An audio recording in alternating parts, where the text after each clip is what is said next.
Kain na kami today ng breakfast. Ito yung excellent ham na hindi ko pa natatry na binili namin sa Quiapo.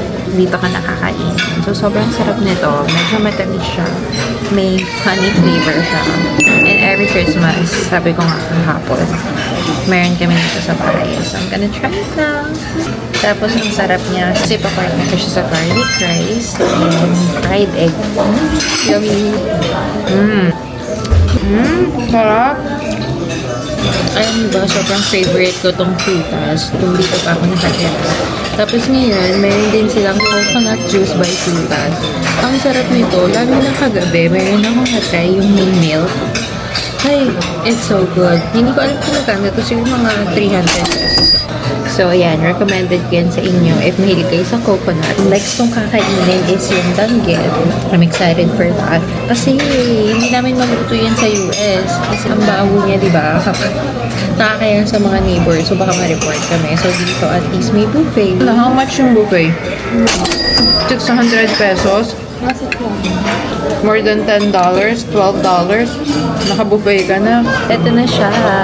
Ang danggit, tuyo, dilis. Sabi ni Kuya, mas maganda daw siya i-partner yung pinakurat. Actually, feeling ko mas gusto ko yung pinakurat versus sa regular suka. Mas may angka. In fair, sobrang anghang. Bagay nga siya. Danggit.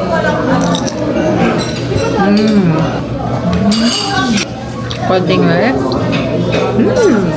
Itlog na maalat. Mamaya champurado naman. Just champurado time. Sarap talaga. Iba talaga kapag yung breakfast sinarve na lang sa'yo kasi magluluto ka pa, diba? Ang sarap. Mrs. Tega is somewhere in like sa UST area or like banda dito sa Sampaloc or sa Tondo.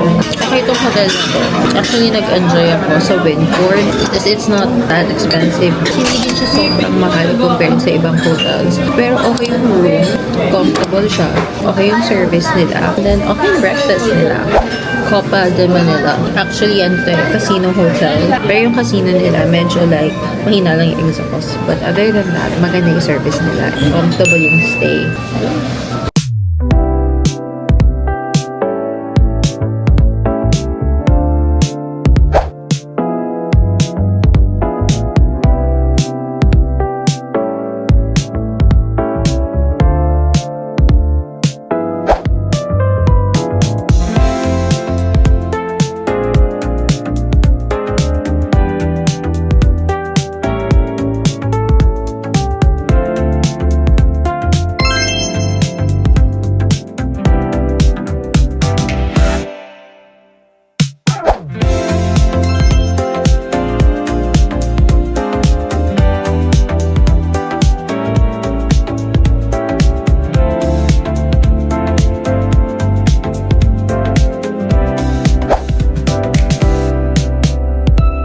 So guys, andito kami ngayon sa Sunny's flagship sa MOA. Gusto ko talaga itong ma-visit kasi mura lang yung mga shades nila and maganda pa yung design. Gusto ko kasi ng variety and I don't wanna spend too much. Ngayon nandito ako sa Pinas, maximize ko na. This is $14. Tapos ito naman reading glass na pwede mong palagyan ng grade, $35 lang. O diba, 60 lang sila both. Madami din silang magandang makeup but I decided to skip it na lang and dumiretso sa Watson's kasi madami na akong lippies na nandun sa bahay. Super enjoy ako dito sa Watson's haul kasi ang dami ko nakuha lalo na itong mga sunblock. As in, puro skincare yung kinuha ko guys kasi yung iba half the price or not even ng mga products sa US. Tapos nag-research ako guys and magaganda daw talaga lahat sila. So I'm so excited to use them all. And yung total bill namin is 1,525 pesos, like $30. Grabe diba? Sobrang sulit. Let me know na lang if gusto niyo akong gumawa ng review dito sa mga items na to.